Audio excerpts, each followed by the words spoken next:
Hey everybody, welcome back to another episode of Deep Dive. I'm Diana Chen and I'm here today with Isaiah Jackson, our influencer of the month for the month of June 2021. And big thanks to Isaiah for allowing me to come on the Gentlemen of Crypto show and to send this information to you guys. I really appreciate that. Isaiah, thank you so much for being here. Absolutely. Thank you for having me. Glad to talk. So if you haven't watched our last video yet from last week, make sure you go and do that first. We laid out some of the common practices in traditional finance that we're dealing with today that harm certain communities, especially the Black and brown communities. And Isaiah gave us a really good history lesson of where some of these issues arise from originally. And it's not, anything new. It's deeply rooted in history. So if you haven't listened to that, make sure you go on the Unstoppable Domains YouTube channel and go ahead and watch that. But today in this video, we are diving into some of the solutions. So today we're going to be talking about how DeFi can help historically disadvantaged communities to build generational wealth and financial freedom. And so I guess a good primer to that, Isaiah, would be, let's just start by talking about how do you build generational wealth? Like, what are the first steps to doing that in general?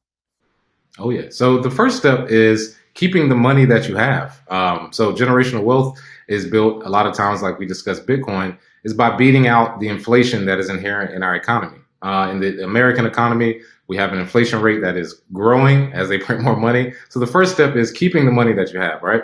The second step to building generational wealth is having a savings technology like Bitcoin, where you can see that wealth grow over time based on the network effect. The fact that more people are using this money system, that is how good money should act. It should allow you to build that wealth over time. The last step I would say is to educate your kids or your grandkids who are coming after you, because there's no reason in making money in Bitcoin or crypto if you can't pass it to the next generation. I've heard somebody say, we're not really holding Bitcoin, we're just saving it for the next generation. So you have to be able to educate your family and your siblings as well in order to use it so that they can use it for generations to come. Gotcha. And then on the other side of that, in order to understand how DeFi can help historically disadvantaged communities to build this generational wealth, we also have to understand what DeFi is. So explain to your listeners, who maybe don't know what DeFi is. What is DeFi and how is it different from traditional finance? Yes. So currently we have centralized finance, which that all that means is that it's controlled by different banking institutions. They control the ledger, they control the accounts, they control the rules. With decentralized finance, those rules are gone, and we basically have made a choice to move from humans to math. And I don't know about you, but I choose math every time.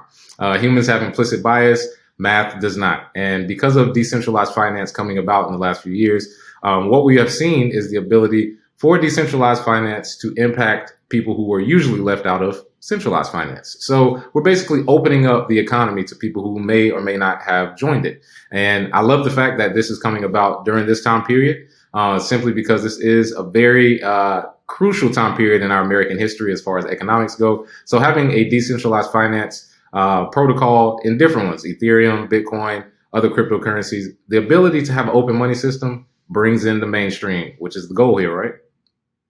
Yeah, exactly. And then can you just lay out, more in detail, like what aspects of DeFi can really help disadvantaged, historically disadvantaged communities to start building that generational wealth? Absolutely. And if you were disadvantaged before, usually it's because a human denied you access. No more. And I love the fact that in DeFi, you can get lending based on just your collateral. Doesn't matter your age, your race, your sex, your zip code. All of that is gone with decentralized finance. All that matters is if you have collateral, you can get a loan either for education or for banking or for your business. You can get a loan. Also, derivatives are coming out in DeFi. So people that are traders, people that hold long term, you no longer have to go through brokerage systems that are very convoluted, very time heavy, and they take a lot of fees. So that is gone as well. You also have payment solutions, layer two payment solutions on Bitcoin and other protocols where you can actually spend your money with businesses at a faster and cheaper rate using these protocols. So DeFi is ultimately taking the power away from humans, giving it to math and software. And because of that, you can no longer be discriminated against based on some outside factors that don't really matter, right? I mean, if you have the collateral, you get the loan. That's as simple as it should get. And just like any other technology, it makes things simple. Awesome. I love it. Thank you so much, Isaiah, for joining me on another episode of Deep Dive. Again, if you didn't watch our first video in the series, make sure you go back and do that on the Unstoppable YouTube channel, where we lay out all of the issues that we face today in our traditional finance world that harm certain communities. And thank you again, Isaiah, for being here. And I look forward to our next video together. Absolutely. Thank you for having me.